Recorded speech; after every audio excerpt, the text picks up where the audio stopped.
Yeah. It's called B-roll. I don't know this fucking shit is. Oh.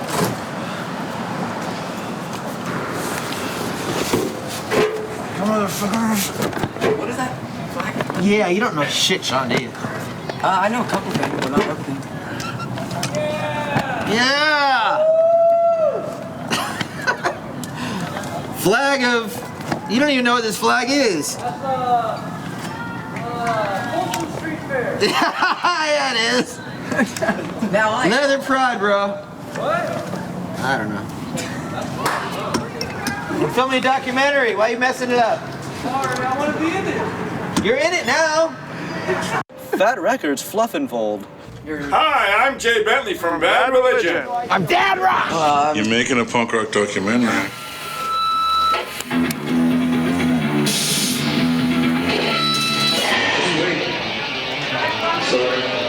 I'm bringing anyone. Is it 25 year or 30 year fat? Yeah, come on. Well, one, you got to relatively put the thing, is it important? That puts it on that. So how's the tour, man? Is that like an opening question?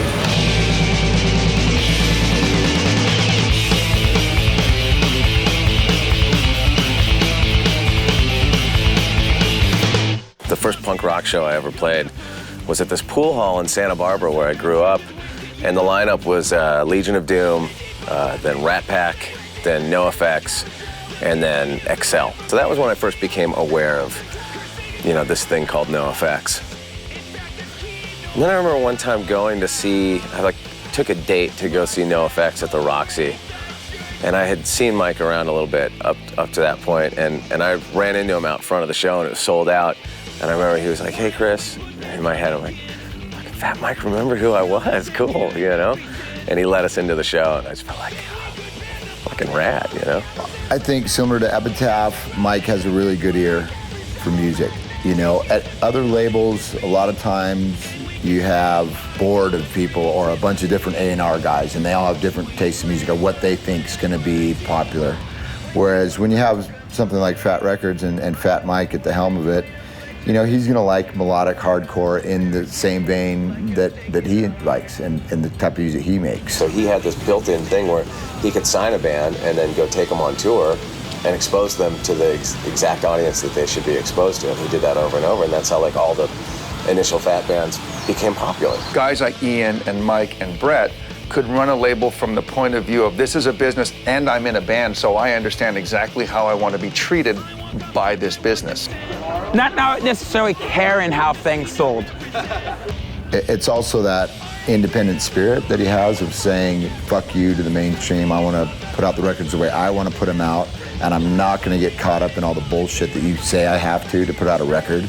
We're not going to pay for you to make a video and try to get it on MTV. We're not going to work your song to radio. You know, you're not going to be able to cover Rolling Stone, but, you know, we will send it to all these fanzines, and, like, you know, maybe NoFX will take you on tour. And they definitely took us in in the beginning, like put us on tour with all of his other bands, and it definitely felt like a community. Yeah. You feel like you're out of your league because something so cool was happening there, and the whole world was responding to what they were doing.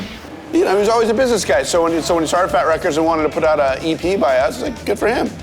This is the only life that I've known. I mean, I started doing this when I was 19 years old, so Fat Records is my entire life. She was probably getting the trial by fire because she sort of just kind of came in and started, fuck, I better get this ship upright when Mike went, I'm going on tour. They were such a power couple in the 90s. It felt like she was running the show, basically. Yeah, she was coordinating everything, I mean, from what I saw. Erin, I love Erin. Her and I did not have a good relationship for a long time. We despised each other. I don't know if that's the right word. We were mortal enemies. No, because I was strung out and I was an asshole and a drunk, and she's, you know, I don't know, her and I just bumped heads. But then after I got off drugs, like, we really became good friends. I apologize to her. I love her. I'm really, really, really proud to call her a friend. For us and I'm sure for anyone else you talk to, she's the brains behind the business. So where Mike comes to the show and he's cool and he's creative and you're excited to have Fat Mike be your friend, Erin's the one you really want to have on your side because she says yes and no to stuff. So there's a few like really great instances where we had negotiated many of the points of our deal through Mike, and then we later went into a meeting with Erin and she's like, well, I don't think we can do that. And I was like, well, Mike said we can, so he kind of fucked you. Good luck. Good luck with that. So kind of frustrating when you spend that much time working on something, but Erin was, I would say, more the day-to-day. She was going over the accounting, talking to distributors. Well, Erin threw up on my back the other night. Is that an experience? She'll want you to cut that out. Between the two of them, they, for lack of a better term, they built a pretty fucking bitchin' empire. We were in the right place at the right time, and we happened to have a passion for the kind of music that happened to be blowing up at that time. I don't feel guilty about making money if you make it the right way. And, you know, Fat Records, I learned this from Epitaph, actually. Epitaph gave NoFX each $5,000 once for Christmas. And we were like, whoa.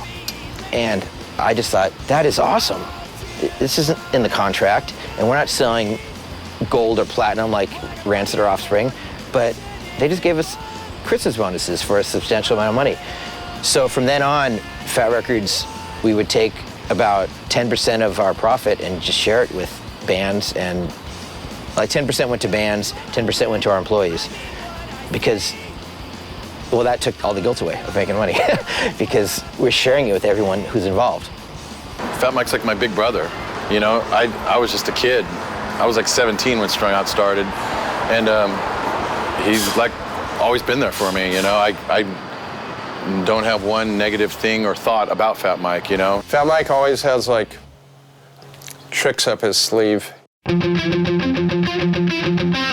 Like I signed MXPX, which I was really on the fence about because they were a Christian band. I don't really know how it came about. I guess we were just on Warped Tour, you know, and hanging out with Mike and getting to know a lot of the bands on the tours, and it was just one of those things that happened, like, hey, let's do an EP or something. And I had given Vicodins to all those dudes, and they drank with me. So I'm like, okay, so you're a Christian band. And by the way, Mike Herrera has said he doesn't believe in God anymore, just for the record. I don't really care either way. For me, it was like I came from a religious family, and I grew out of it. It's not really part of what I do now, but at the same time, I still respect people for whatever it is they believe. And I always appreciated that about Fat Records, about Fat Mike. It's one of those things, you grow up in your life and you kind of like, you believe in Santa Claus and then you don't, right? I don't know any like 30-year-old guy that believes Santa Claus is actually real. There's a couple out there, but it's kind of like that. But I told them, I'll put out your record, but if you sing any song about God or Jesus or anything to do with religion, I won't put it out. Because I don't want any band of Fat Records to promote God or religion or Christianity or anything. That's serious to me. In fact, Smokin' Popes, a band I like, I was going to sign them, and I worked out a deal with them, and I asked their manager, I go, the singer, I know he's Christian, but he's not really serious about being Christian. He's like, no. I go, he's not like Noah's Ark serious. He's like, he does, he believes in Noah's Ark. And I said, well, the deal's off. And the manager's like, you're kidding, right? I go, no, I'm not going to sign a band with someone who believes in Noah's Ark. That's ridiculous. And the band was really upset, but I mean, come on. If a band said, you know, we believe in a flat earth, I'd say, I can't have your band on my label. It's ridiculous. But I remember Fat Mike, his comment after hearing, like, we were on the Fat Club 7-inch, and then we were doing the Renaissance EP.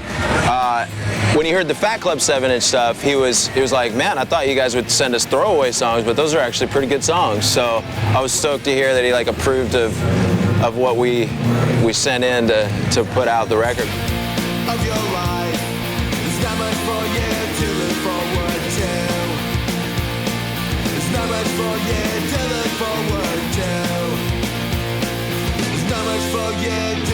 Who are you, and what do y'all do? I'm Green. We're Master Intruder.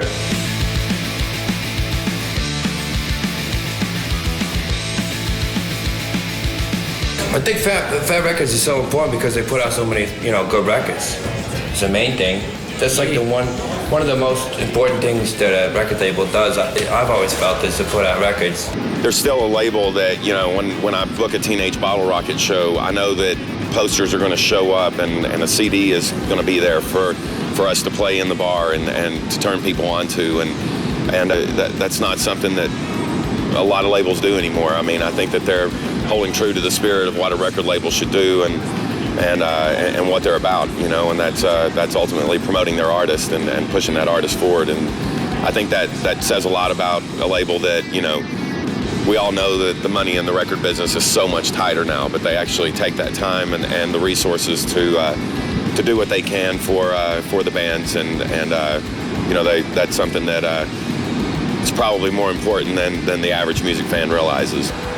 There's something about when your relationship with your label is more like a relationship that you have with siblings or your parents, where kind of anything can happen, but you can recover from it because you have a sort of unwritten agreement that everything's going to be cool. Should play better, get your shit together, write a good song, do it properly, and tour solidly. And I'd say for a label of 25 years, of a mix of diverse bands, you've got bands sing about politics, you've got bands who like to have songs about coffee, you've got bands who sing about dogs, and bands who sing about partying, all together, and bands from all over the world, not essentially, just the United States. You've got, from all over Europe, Japan, Canada is fantastic, and I'd say, it's long may it go on for another 25 years. Right, natural. There's a lot of times when bands from majors wanted to come to Fat Records, and I just couldn't do it. I couldn't do it. I never understood why you couldn't do it. Because it's only be a punk label, and I did sign a few bands from major labels, like Sick of It All, but they're awesome and awesome dudes. And Listen Jake, awesome dudes. Rise Against? Great band. No, I started Rise Against.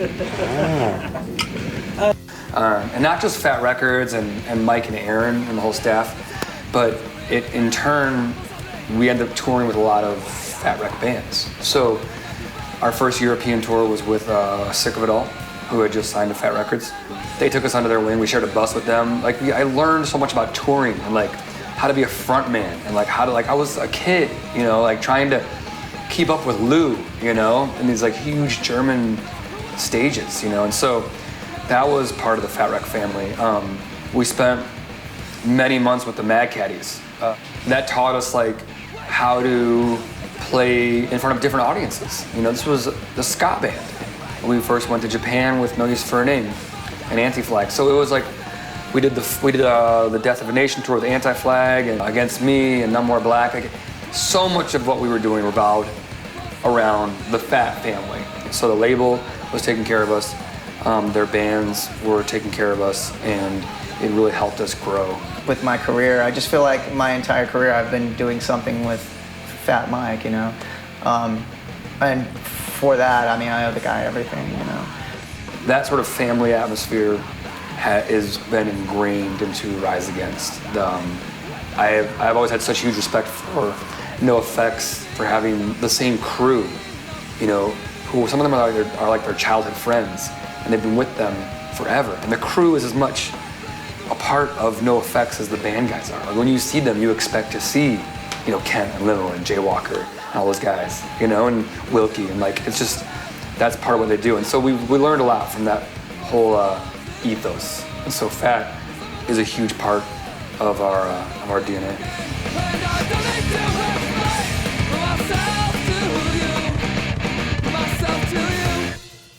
It's just a huge influence. Mike has been a huge influence on as sort of the type of person you aspire to be just as a man, just to be honest with people. When you're dealing with something like Fat Records, you're dealing with somebody that's a friend of yours, and it's like having a person that's going to be honest with you and tell you when something's great and when something isn't. This track sequence is terrible, and some of the songs really blow. But also, ultimately leaving it up to you. But I remember before the show, he said, let's be as fucked up and sloppy as we want to be, but just make sure you're in tune. And that's like something that I've taken with me in any band I've ever been in since then. You know, you can do whatever and it doesn't matter and it's good, it makes it better, you know, it's fucked up, it's weird. Just be in tune.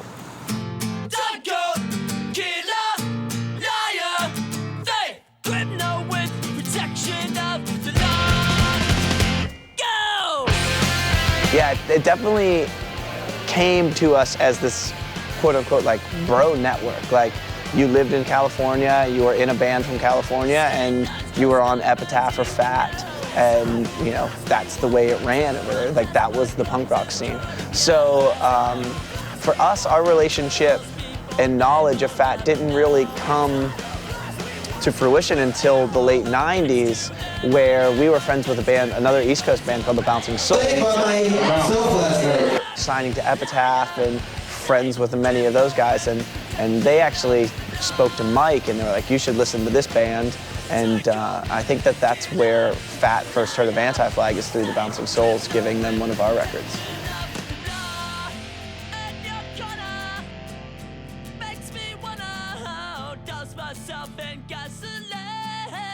Our second record on Fat Wreck is a record called The Terror State, and Mike was very influential in the sequencing of that album. He was, you know, influential in the mixing of that album, and that's a lot of insight and that's a lot of years of experience that we weren't afraid to heed the advice of. You know, Mike's a really smart guy whenever it comes to that type of stuff, to making things cohesive. And you know, maybe after the first record on Fat, we were a little more open to hearing his side of things. But essentially, looking back, it made complete sense and it gave the records continuity and made it far more of a thing than what we had in mind. He streamlined it, and maybe they sold, I don't know.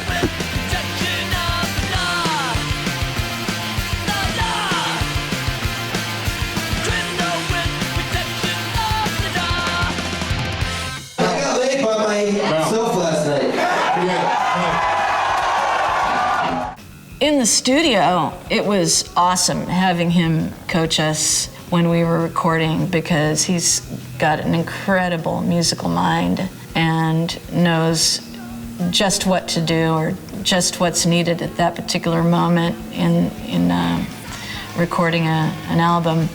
Vocally, he would suggest melody lines that perhaps wouldn't even come to my mind, but they would work. It would just snap into place. So musically, there's no one else I could even compare to Fat Mike. He's just got that je ne sais quoi.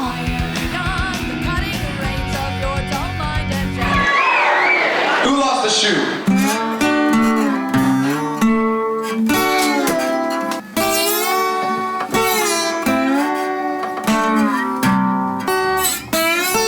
Fat Wreck bands were some of the first punk bands I really ever heard. Like I'd watch like skateboard videos and snowboard videos my older brother had, and it was all like, you know, No Effects, Lagwagon, Strung Out, No Use for a Name. Listening to Lagwagon was just like mind-blowing.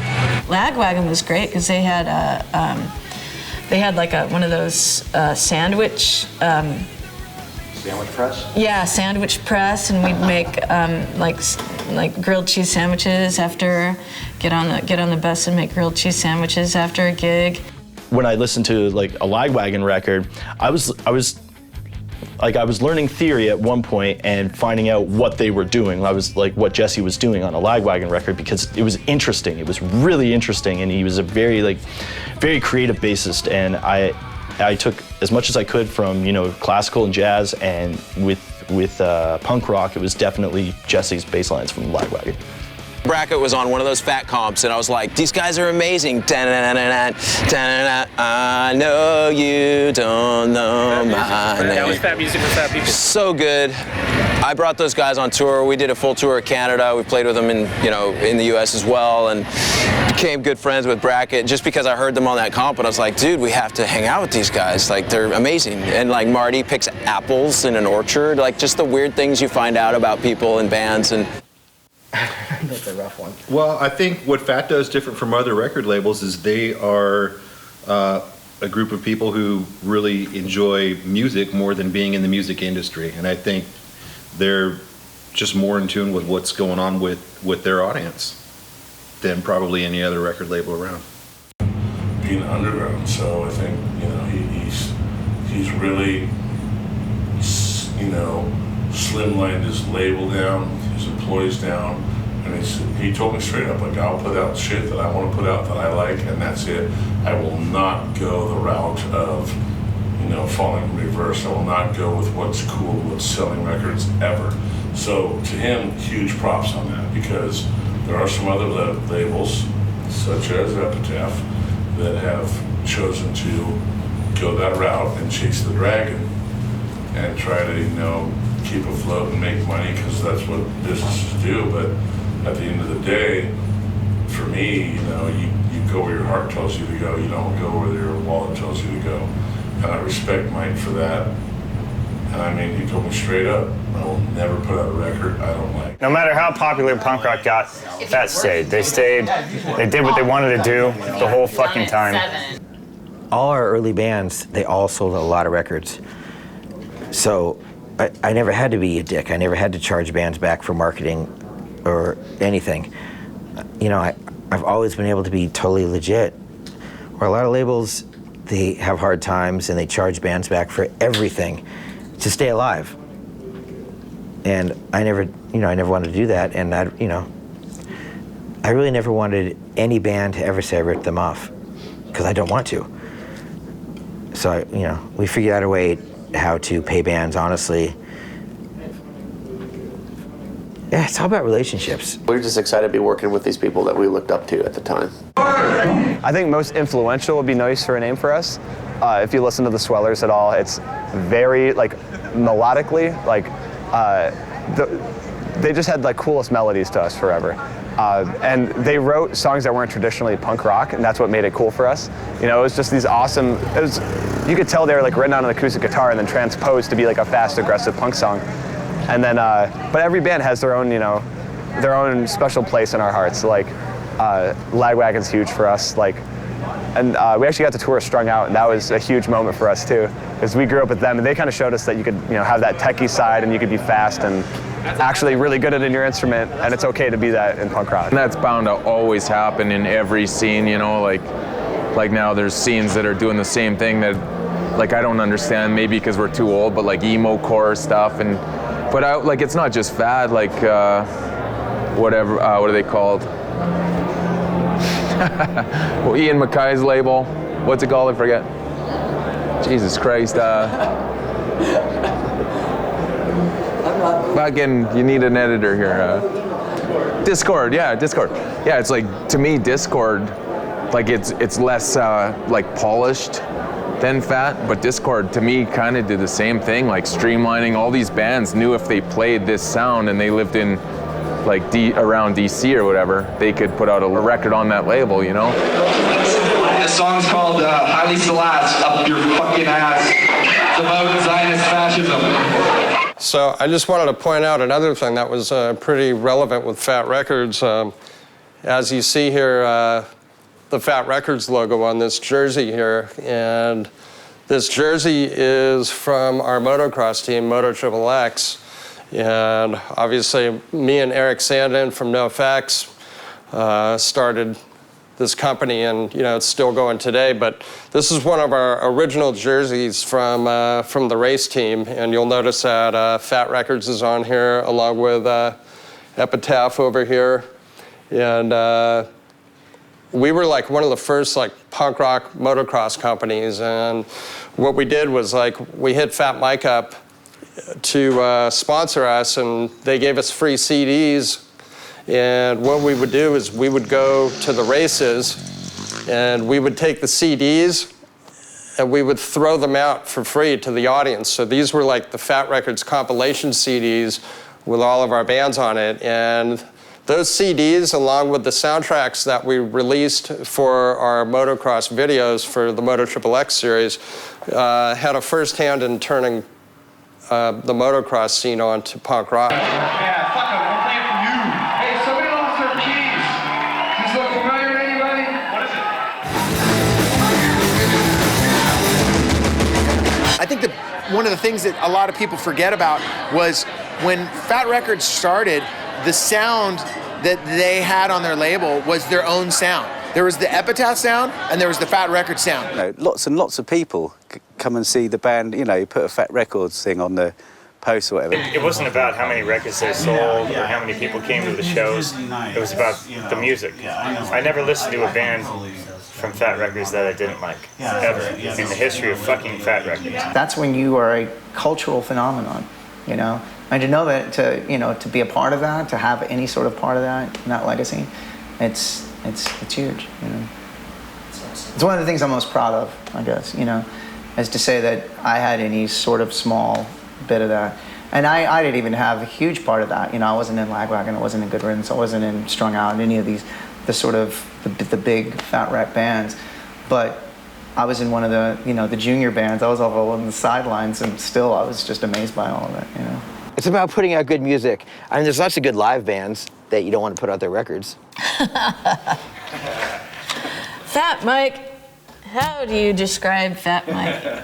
He's great. I love Mike. He never promised anybody anything that he didn't intend to deliver on. Overall, he seems to like good music.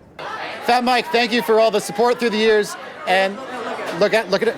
Fat Mike, thank you for all the support through the years with Altercation Magazine, and thanks especially for putting a copy with you on the cover on the desk on the opening scene to your NoFX Backstage Passport DVD. That was very cool. Keep making things happen. Yeah. We're a Fat Wreck band. No hitchhiking here. Go back to your cars. You're not getting on this highway. No way, no how. Gone. I'm losing my train of thought. I don't know. It was fizzling out. Yeah. It was like if you weren't there, you know, it's okay. It's not things aren't better then or now. They're just different. But there are some ideals that I think we can take through all of that. They have built an awesome community around their music. Now we feel home. Yeah, we're home. All right, good. Solid. You like the home part? Yeah. That's it? That's it. Cool. Sweet. Make us look tall. Okay. I want to talk to you. Okay, guys, I got my kid up there. We're good. Sorry, man. No, we're good. Sorry, I mean. Thank you. Is that good? Right on, yeah. Cool. Hope that was good. You're gonna get your best interview right now. Don't make me look like a pussy. Fuck, I can't believe I left that out. Make sure that makes the cut. Feel free to chop. No, thank you. Thanks a lot. Appreciate it. Yeah. And just one last clap for Sync here? Sure, of course. Hopefully the audio didn't die. No, we made it. Cool. Actually,